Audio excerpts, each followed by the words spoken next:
Testing 1, 2. Hey.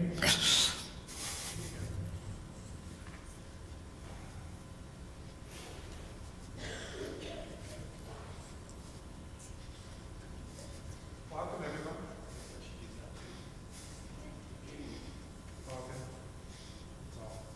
Thank you for coming. We are going to be live streaming this today, so that's why they're using the microphones. I know it's a small group, but so it can be heard through live stream. They'll be doing it through mics. If you don't know, this is Charles and Charlene Vandenecker. This is round 2 of the presentation. They've kindly come back to do this presentation again, which they put together for us, and when we watched it last time, it's fantastic. It's the same for this evening, so it's got a lot of information for you, and it's incredibly helpful, so please enjoy. I will welcome them up in a second, but I would actually just like to pray before we start. Lord, we come to you today on this evening, and we thank you for the hard work that Charles and Charlene have put into this presentation for us. With all the information that they've given us, that they will give us this evening, we thank you for that and the time and effort that they've put in. We know that the internet and social media is definitely a weakness and a temptation, and we know that it's always going to be there, but with these tools that they will provide us, it will help us navigate and also educate our children to safely navigate the internet and social media. We thank you for their time. We thank you for this evening, and we pray this all in Jesus' name. Amen. So I'd like to welcome Charles up. Thank you. Thank you, James. Yeah, for those of you who don't know us, we are Charles and Charlene Vandenecker. We are members of Amazing Grace Church in Lethbridge. We are both counselors and life coaches. And as a side bonus, I also have been selling and repairing computers for 30 years. So I know a lot about what we're going to be talking about tonight. But why talk about social media? We've got a little bit of an echo up here, Dave. This is a topic of grave importance, and I think you all know that. We were happy to oblige when we were asked to do so. So we're coming at this from a whole bunch of angles. Not only are we counselors, life coaches, and a computer guy, we have 4 kids of our own who are all now successful adults, but we've had our trials with them too. We are imperfect parents. We've learned that along the way very, very deeply. And we now have 4 grandchildren, and we're watching them grow up. We're also youth leaders. Some of you may be familiar with the Emmanuelites. We're a Blacklight theater group that we actually performed at Tabor Christian School not that long ago. So Charlene and I lead that as well. So we work with a bunch of teenagers on the side. And we are social media users. Why? Sometimes I really wonder. It's really not a great thing, but it has its uses. So tonight we're going to be throwing a lot of information at you. We're looking at probably 2 hours, and we're just scratching the surface. We could easily expand this into 4 or 5 evenings, just going topic by topic if we really wanted to. We're also going to be very, very blunt with you at times. Thankfully there's no kids here tonight, because sometimes it would be kids, plug your ears, because we're going to cover some interesting stuff. If you need at any point to stand or walk around, please feel free to do so, and we'll probably take a short break midway through. So. Now it's my turn for a minute. So, show us with a show of hands, how many of you have a cell phone? Okay. How many of you live in the same house and text each other while you're both at home? Oh, okay. Other times, that happens a lot in many homes. How many of you still sit together for meals as a family, but that time is interrupted by phones? How many of you sit in the same room and everyone is staring at their own phone, seemingly having some kind of interaction with quote-unquote friends? Yep, nods. How many of you sit in restaurants and everyone at the table is busy on their phone? How many of you witness incredible things and miss the living event because you're too busy photographing or videoing it? And for who are you videoing it? How many of you sit and scroll and scroll and scroll looking for that great video to watch, probably on social media? How many of you have seen obscene ads while on your phone? Also social media. A little personal note, I play solitaire, and I've had obscene ads come up playing solitaire, a card game. As I've spoken in the last few minutes, how many of you looked at your phone because you're bored or addicted to distraction? You've been a pretty good audience so far. How many of you have changed thoughts, beliefs, opinions based on what you see on, you guessed it, social media? How many of you have tried to change others through social media? Food for thought. Have we got your attention yet? Food for thought. Now, we'd like you to do something for us. Everyone hold up your phone. No, you're not going to turn it off or put it on silent. We want you to do the opposite. We want you to turn on your notifications and turn up the alerts volume. And let's see how many distractions we have tonight.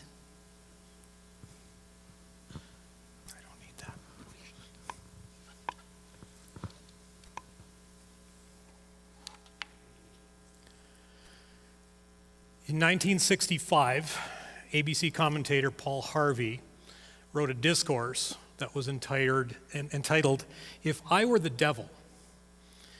This discourse went through several versions over the years. The one that we're about to play, we believe, was done sometime in the 1990s. I actually used it in a sermon not that long ago, and it really grabbed the congregation's attention. So I'd like to play this for you, and I'd like you to pay attention to what he says that eventually becomes social media. If I were the devil, if I were the devil, if I were the prince of darkness, I'd want to engulf the whole world in darkness, and I'd have a third of its real estate and 4/5 of its population, but I wouldn't be happy until I had seized the ripest apple on the tree, thee. So I'd set about, however necessary, to take over the United States. I'd subvert the churches first. I'd begin with a campaign of whispers. With the wisdom of a serpent, I would whisper to you as I whispered to Eve, do as you please. To the young, I would whisper that the Bible is a myth. I would convince them that man created God instead of the other way around. I would confide that what's bad is good and what's good is square. And the old I would teach to pray after me, Our Father, which art in Washington. And then I'd get organized. I'd educate authors in how to make lurid literature exciting so that anything else would appear dull and uninteresting. I'd threaten TV with dirtier movies and vice versa. I'd peddle narcotics to whom I could. I'd sell alcohol to ladies and gentlemen of distinction. I'd tranquilize the rest with pills. If I were the devil, I'd soon have families at war with themselves, churches at war with themselves, and nations at war with themselves, until each in its turn was consumed. And with promises of higher ratings, I'd have mesmerizing media fanning the flames. If I were the devil, I would encourage schools to refine young intellects, but neglect to discipline emotions. Just let those run wild. Until before you knew it, you'd have to have drug-sniffing dogs and metal detectors at every schoolhouse door. Within a decade, I'd have prisons overflowing. I'd have judges promoting pornography. Soon I could evict God from the courthouse, then from the schoolhouse, and then from the houses of Congress. And in his own churches, I would substitute psychology for religion and deify science. I would lure priests and pastors into misusing boys and girls and church money. If I were the devil, I'd make the symbol of Easter an egg and the symbol of Christmas a bottle. If I were the devil, I'd take from those who have and give to those who wanted until I had killed the incentive of the ambitious. And what'll you bet? I couldn't get whole states to promote gambling as the way to get rich. I would caution against extremes in hard work, in patriotism, in moral conduct. I would convince the young that marriage is old-fashioned, that swinging is more fun, that what you see on TV is the way to be. And thus I could undress you in public, and I could lure you into bed with diseases for which there is no cure. In other words, if I were the devil, I'd just keep right on doing what he's doing. Do you see the bits inside there that really are what we call social media and the influence that it's had on our society? We're just way ahead. Paul Harvey was prophetic when he gave us this discourse. So in the last 60 years, and I'm going to use the time frame of his discourse, we're going to start in 1965. In 1965, communication was done with this thing. Some of us are old enough to remember that, right? You dialed it with a rotary dial. And if you wanted privacy, you'd stretch the cord into another room and you'd close the door to talk to whomever. We even had special furniture, a little telephone desk at the time. We also had the advent of color TV. And families would gather together around the TV together, but still not necessarily communicating. However, even a piece of furniture was developed for that. We called it the TV table because we couldn't sit in the dining room to have dinner anymore. We had to sit in front of the TV and have our food. In 1990, the telephone had evolved. It was mostly wireless at this point. Had an electronic ringer. We had the first cell phones coming out, those lovely colored bricks down at the bottom. And we had the first modems coming out that had any kind of decent speed. We also had quite the developments in TV. We were still on CRTs, but they were projection. We had satellite TV and we had the VCR. Now you could record whatever you wanted that was playing on TV and play it back later. And if you were a little bit fancier, I remember we had one, you could even get a VCR that knew how to fast forward through the commercials, so you didn't have to watch them. It was a fantastic thing. Now, that's a difference of 25 years. We're 35 years ahead. What does communication look like now? It looks like this. It's really a single device. If I ask you, audience, and please blurt this out for me, what does your phone do for you? What does it replace that we used to have? Let's start with clocks. What else does it do? It's your computer. It's your calculator. It's your agenda, your calendar. It's your mail. What else? Sorry? It's your Bible. Yep. It's your camera. What else? Stop there. Grocery list, it's your notepad. And we could actually go on and on and on and on. If you can think of anything, they make an app for it, right? So we've replaced a host of devices with this one device that we can stick in our pockets. It replaced, nobody said it replaced our telephone. But does anybody actually did you say that? Sorry, I missed that. Do we actually use the telephone anymore? In large part. Most of us have gone to just texting. Very few people, especially among the youth, actually want to pick up a phone and use it. They get anxiety from using the phone. So we'll go on to this. Social media. What is social media? Well, social is an adjective meaning relating to, devoted to, characterized by companionship or relations, or seeking and enjoying companionship.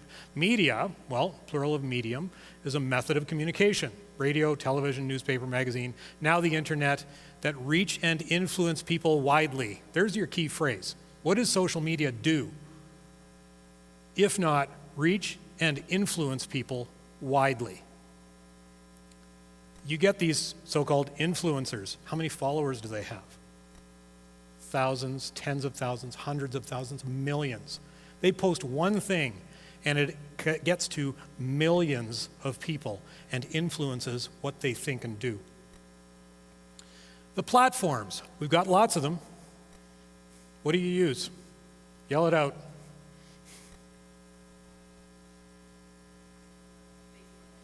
Facebook, the big one. Well, not anymore. Pinterest, yep. What else? Anybody use YouTube? That's a social media platform. Instagram, that's big among the kids. Snapchat, it's not really an adult thing, but it's really big on the kids, right? Twitter, well, X, as it's now called. On and on and on they go. How do you access them? See all the devices? Right? Computers, originally. Tablets, phones, smartwatches, Apple TV boxes or other TV boxes. And historically, and by historically I mean only 6 years ago, how has everyone accessed social media? This was the stat in 2018. Mobile apps, 67%, computers, 57%, mobile browsers, tablet apps, computer apps, etc. Notice how much computer there still is there. Here we are 6 years later. What does this look like? 99% of people access social media on, guessed it, you guessed it, the phone or the tablet. Only 1% actually use a desktop computer, and I'm still one of them. I'm old. This is where things get a little scary. If you think your kids can't make social media accounts without you, you're wrong. What do you need to create any social media account? You only need 3 things. You start with a device. It doesn't even have to be your own. You just have to have access to it. And usually it's going to be a phone or a tablet. The second thing you need is an email account. You can get a free mail account all over the place. You just sign up for it. There's no age verification. You don't need a credit card, anything like that. You just make an email account. It's free. The third thing you need usually is a phone number. Now you think, oh, my kid doesn't have a phone number because I don't pay for an account. There are apps out there that create virtual phone numbers. They're free. So you can get an actual Alberta phone number at no cost on your phone. It just uses an app. And suddenly you have a telephone number to create your social media accounts. Kids know how to do this. Why do we use it? Businesses love social media. 77% of businesses right now use social media for advertising, connecting, and marketing. Not a terrible thing. It is effective for business. Although a lot of times it backfires. You notice how fast people create reviews? They get angry at a business for the smallest thing, write a bad review because why? They're anonymous and they can. Even if it's not a valid review. But personally, 4.9 billion people in the world right now have social media accounts. That's about 60% of the world population. They use it for connecting to each other, they use it for entertainment, and they use it for information. Mostly, I would say, it's used for entertainment. And all of these things can be useful and good, but there is the bad side. The average person has 7 social media accounts. Remember all the things we listed earlier. Most people don't count YouTube as social media. It is. Facebook, Instagram, Snapchat, Twitter, X, Pinterest, and on they go. There are even Bible-based social media. There was one called Church Social. No. I can't remember. There's actually 2 that are out there at least that are supposed to be church community social media. The average person spends 145 minutes per day on social media. If you do the math, that is 2 months of your waking hours per year. 2 months. Imagine if we spent 2 months of our year worshiping and reading our Bibles instead. No, we're sitting there scrolling. COVID lockdowns are a huge part of where we're at. The increase in social media during the COVID lockdowns was as much as 70% of people. I've got nothing else to do. I might as well stay connected and find things to do on social media. And they remained that way after COVID ended. Continuing on the not so great things. The human attention span has dropped to that of below a goldfish. In the year 2000, it was 12 seconds. It is now 8 seconds, and a goldfish has an attention span of 9 seconds. If you watch teenagers on their phones, how fast do you see this happening? I dare say some adults too. Yeah, some adults too. Attention spans are shot. Now, our brains understand text and social media very differently from other forms of communication. In our brains, and this is the counselor me talking, we know that we believe that we're having a conversation with a machine. When I text something, how fast do I expect a response? Instantly. Because it's not a person on the other side. It's the device in my hands that's responding to me. Logically, you're going, no, that's not true. I know there's a person on the other side, but that's not what your brain thinks. Your brain is in a relationship to the device, not to the person. The other problem that happens is that what we read becomes very personalized. If I ask you, so-and-so posts something, you read it, whose voice do you read it to yourself in? Most people will say, I hear it in my own voice. You will not usually say, I hear it in the voice of the person who actually wrote it. That is detrimental to what we will call our self-esteem. Because if somebody writes something critical, let's say somebody posts, you're an idiot. I read that to myself in my own voice. I just criticized myself. My self-esteem just took a hit. Put that in the context of the current teenagers. They see negativity and negativity and negativity and comparing themselves and this, that, and the other thing, and they keep on taking hits on themselves in their own heads, in their own voices. It's not other people criticizing them. It's actually they themselves that are criticizing them, because that's the way the brain works. And we can't follow all of this either. We cannot follow all the conversations and all the information that we're seeing in text and social media. Years ago, and I mean, this was about 2009, I think, we did a presentation in a church in Winnipeg. And I actually asked, this was a spur-of-the-moment demonstration. I asked a bunch of kids to come up front and help me do this. I said, who's really good with texting? One kid went, I am really good with texting. So I got this young lady to come forward. I said, okay, you stand here. I need 4 of your friends. Okay, 4 friends come forward. Stand around your friend. When I say go, I want you all to have a conversation with her at the same time. 1, 2, 3, go. 4 kids are chatting with her. She's spinning around in the middle trying to follow all of these conversations at the same time. After about 30 seconds, she actually screamed and collapsed. That's no different than what we do with text and social media. We're trying to follow all of this stuff simultaneously, and we simply can't do it. In that demonstration, all I did was move it from text to auditory. It's very simple. You cannot follow all the information that's being thrown at you. Then there's the really ugly stuff. 39% of social media users and nearly half of teens admit they are addicted. They admit it. They know this is a problem. 67% of teens report feeling worse about their lives because of social media. 2/3 of our kids feel worse about life because they're online. Teens who spend more than 2 hours a day, and note that that's less than that 145 minutes average, are likely to exhibit increased and uncharacteristic aggression, depression, anxiety, and suicidality. How many of you know kids that are doing this right now?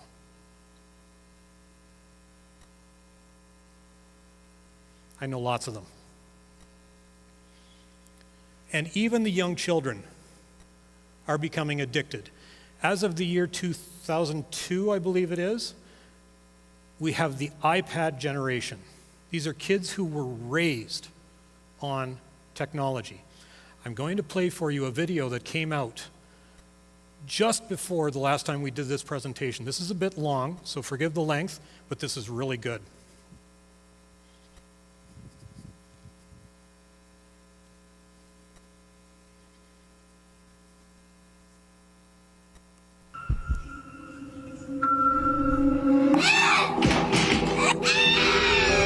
Have you ever seen a child react like this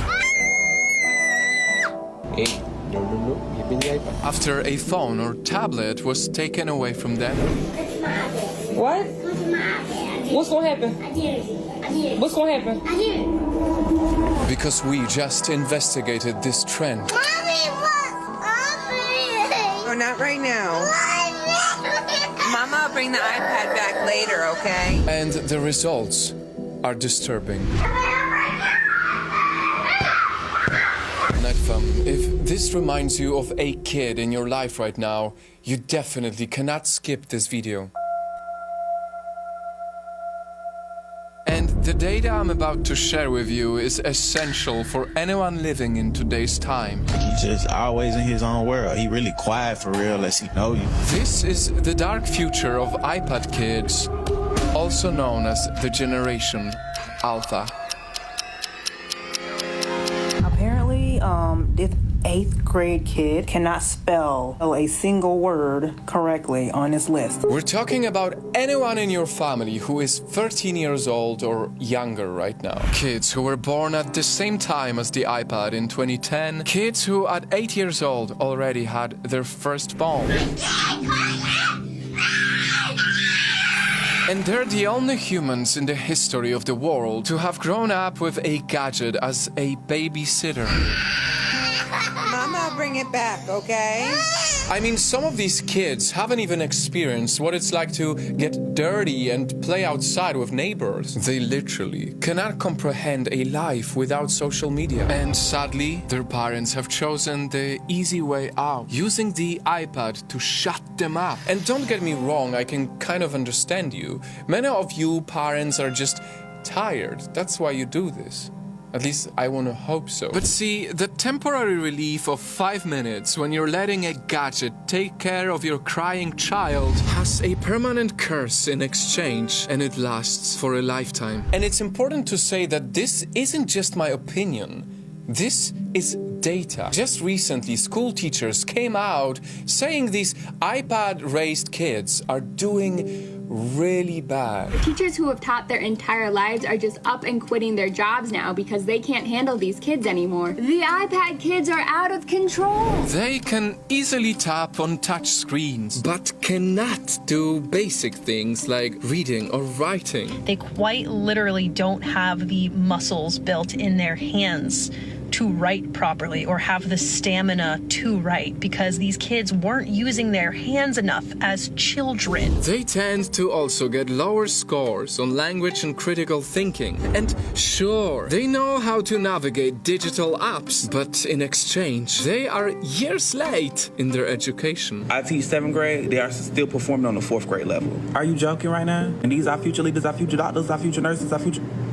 Please. And because many of them were pretty much raised by an emotionless gadget that doesn't care about them, they're growing up to be, well, the same way. Having to teach and work with you guys as children has been the most traumatic experience of my life. They don't respect any authority. You ask them, can you stand in your designated spot? They're telling you no and shut up. They're throwing things at each other. For more data, if your child is getting more than 2 hours of screen time daily, a long-term study has showed that they are likely to have emotional, social, and attention problems. Kids cannot read.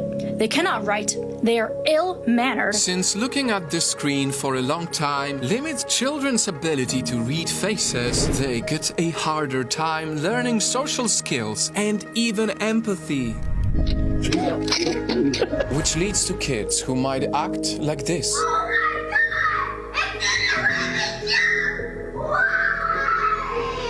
Like they have anger issues, because when you train them to have everything in an instant, they don't even get to learn about patience. I'm taking away your iPad. No. Give me the iPad. They don't even get a chance to be challenged or learn how to cope with difficult feelings. Okay. Alright. They detach and disconnect. Well, then you can read and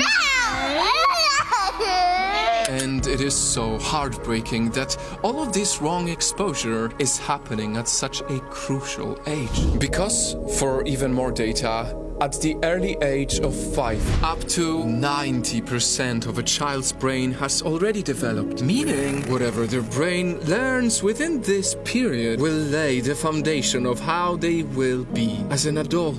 Look, there's your books down there. You wanna read a book with Dad?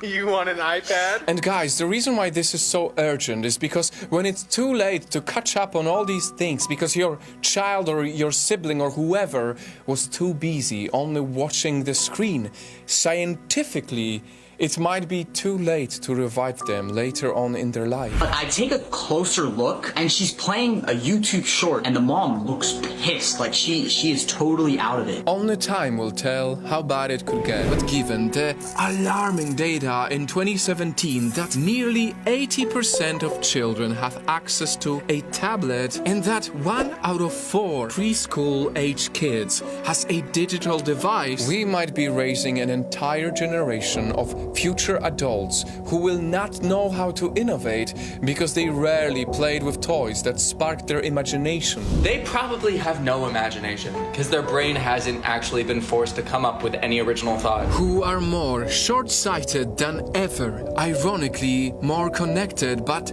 also more lonely and likely untrusting because they have been so exposed to the nasty side of reality through their screens. I mean, do you notice how our Gen Z teens today seem to suffer way more from anxiety, depression, ADHD, dysmorphia, and all the other mental health issues? That so many parents who grew up without iPads, without iPhones, without smart devices, act as if they have no clue what to pull out if they take the iPad away. That's why it's just so ironic because Steve Jobs himself, who created the iPad, once said that he would never allow his own kids to use them. The Apple founder actually would not let his own kids play with computers. Because he himself knew he created an addictive machine that is specifically manufactured for your kids to get hooked. Yes, your kids are being targeted with overstimulation, with YouTube channels like Cocomelon, using the brightest colors, flashing lights, and memorable music, all acting like stimulants in children's minds. They won't be able to resist this. They are almost hypnotized by it. And soon, like junkies who need to get their next fix, everything else to them in the real world will pale in comparison. But won't even watch the hockey game because they're too busy playing a game of hockey on the iPad instead of watching the hockey in real life. Because now that they are raised by the algorithms, they are bored by reality. Until the online world they always watch starts to blend with their real life, and they find it difficult to see the difference between both. I mean, let's be honest, I'm sure you've noticed how some kids these days already speak and act like they are in videos. And perhaps the most disturbing thing is not just what they watch, but who is watching them. If you don't guard your child enough, they can encounter evil channels on YouTube or TikTok that fool kids with twisted versions of cartoons. On the left of the screen, there's the real episode of Peppa Pig, and on the right,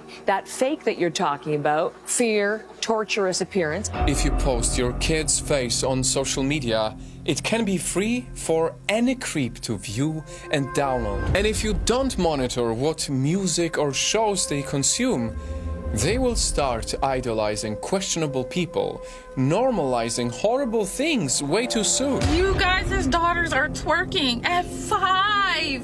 5!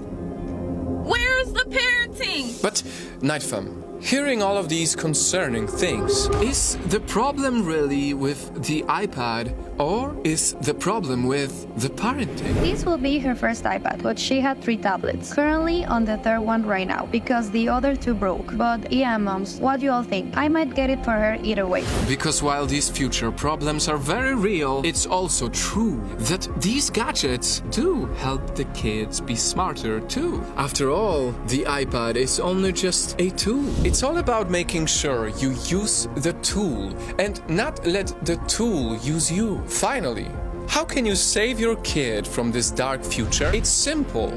Embrace being a parent and let your kid be a kid. When they throw a tantrum, talk to them through it. Don't just give them the tablet to get peace. That's why the iPod's up there on top of that cupboard, so little boys don't get it. Let them go outside and touch grass. Let them have the same rich childhood you had. Because boredom is really where their creativity can shine. And if you absolutely have to give your kid that iPad, make sure they are at least 3 years old. And please keep it to a minimum until they learn to never look for it anymore. What do you want? I want the iPad.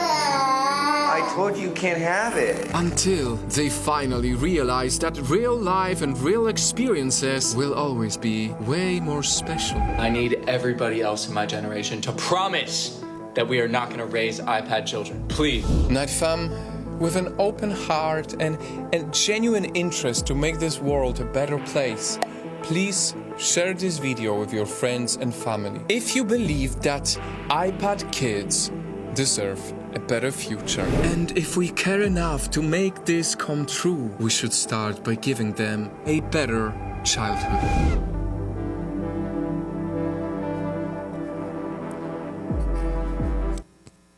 I'm going to disagree with him. I don't think any 3-year-old should have an iPad. I think that's ridiculous.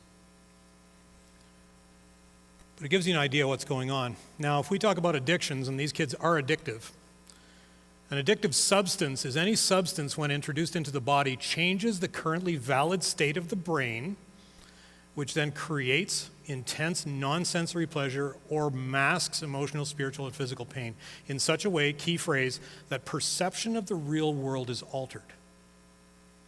Drugs, alcohol, etc. alters your brain so that your perception of what's going on around you is altered. But that's a substance. Social media isn't a substance, it's an activity. An addictive activity, similarly, is any activity which, when experienced or participated in, induces intense sensory pleasure, so now your eyes, your ears, etc., get pleasure, and still distracts from emotional, spiritual, and physical pain, thus changing the currently valid state of the brain, notice it's just a little bit of a reorganization, to an artificially euphoric emotional state in such a way that perception of the real world is altered. When you're on social media, your perception of the real world is altered in many, many ways. That's why the kids get hooked on it. But what do you think? Can social media give you pleasure? Yeah. Can social media mask emotional pain? If you're hurting, can you get on there and distract yourself? Yeah. Can social media alter your perception of the real world? Yeah, it does it all the time. Can social media change a person's behavior so that they are driven to have more social media? Absolutely. It is an addictive activity. And it is a life-dominating problem. If we look at what social media in the center of the problem affects, does it affect social life? Yes. Does it affect your environment? Yes. Your health? Yes. Your work and school? Yes. Your spiritual life? Yes. Your relationships? Yes. Your romance? Yes. And your handling of money? Yes. It affects everything in your life. So what are people looking for when they get to addictions? The majority of addictions in their infancy are a conscious attempt to fill or numb a profound sense of inner emptiness. There's something wrong in here. I'm lost. I don't know who I am, etc., etc., etc. So if I start to do alcohol, something's wrong in here. If I start to do drugs, something's wrong in here. I mean, there are exceptions to that rule, but generally speaking, this is the case. Teens in particular are usually trying to fulfill one thing in here. Do you know what it is? The last group, last time, did know what this was. You're close. You're close. I'm just going to give a different word. It's acceptance. Belonging's a little different, loneliness a little different. I'll explain why. But it's acceptance. Kids want to be accepted. Acceptance is this. It's a sense of belonging. Yes. knowing that I am part of a group of people. But it is not the same thing as love. It is not the same thing as love. Acceptance is also receiving validation. So, having people tell me that I'm okay. I go inside, there's something wrong with me. I need that to be accepted. So I'm going to look for a way to be accepted. Have people confirm that the parts of me I don't like are okay. The parts of me that I think maybe I could change, that it's okay to change that. But this, again, is not the same thing as love. And those other people, in a perfect world, the way God meant it to be, should be, it would be family and friends that do that. Right? Real people in your life who care about you, who actually love you. So we're going to define these things, friends and non-friends. Friends are people who give you time and money. Friends are people who, time and energy. I'm looking so fast. People to whom you give time and energy. They care about you. They trust you, they listen to you, they support you, they negotiate with you when something is wrong. They love you and friend you, they encourage you, and they will tell you when you're wrong about something. Now, in a Christian community, I see that you're involved in this sin. I should come to you and I should help you through that. I can tell you when you're wrong. My non-friends are people who use my time and energy, people who I will not give my time and energy. They're people who criticize me, blame me for things. They complain to me all the time. They threaten me if I don't agree with them. They punish me if I still don't agree with them. They nag at me all the time. They bribe me to get me to do things I don't want to do. And they will not tell me when I'm wrong. They don't actually love and care for me. So a friend in the Bible is simply a person whom you love and who loves you like a brother or sister. The biblical word phileo refers to the brotherly love. A friend on social media is a superficial acquaintance, and they really aren't interested in you. They have no love for you. They are not your friend. Statistically speaking, if we really define friends, you can have only 3 in your life, 2 or 3. That's all the relationships you can care for in such a way as to keep a real friendship. You cannot have hundreds or thousands or millions. So acceptance on social media, which is what the teens are looking for, is found in going along with the group. Social media is all about the group. And that means that the group has unlimited influence. If I'm getting on there and I'm saying, okay, I'm part of this group, I just let the group tell me what my life should be like. It will affect, influence, and alter my self-image. That's a big one. That's where the teens are getting messed up right now, my self-image. It will affect my critical thinking. I don't need to anymore. The group will think. They'll tell me what I'm supposed to think. It'll affect my morality. God says this, my group says otherwise. It'll affect my beliefs. Remember what Paul Harvey said? He actually referred to that. It'll affect what we believe. It'll affect what I consider pleasurable and that what I consider not pleasurable. And in all of that, it will affect all my behavior. By the way, Satan and demons love giving people acceptance. Absolutely love it. But that's a whole other talk. Social media is all about acceptance. So you post something about yourself, whatever it is. Today it's, I got a haircut. Why did I just post that on social media? I didn't, by the way. Why would you post on social media that I got a haircut? To get a reaction. It's because you want other people to like it and accept it, right? People who are not your friends accept you. Yeah, I love your hair. I don't know this person. Why do they like my hair? Why are they even looking at my hair in what I posted? But you became part of a group, and these things became my self-image. I'm looking for, when I'm posting something, my self-image is all about, oh, I need the acceptance of these people. I don't go to my wife, I don't go to my kids, I don't go to my real friends in real life and say, hey, do you like my hair? No, it's I post it online, and then hundreds of people, I hope, see the picture, and maybe a few will comment that they like my hair. So it changes my perception of me. My critical thinking, again, I don't need to think because they'll tell me what to think. I will alter my morality in return to be accepted. It will change my beliefs. Again, I change them so I don't get rejected.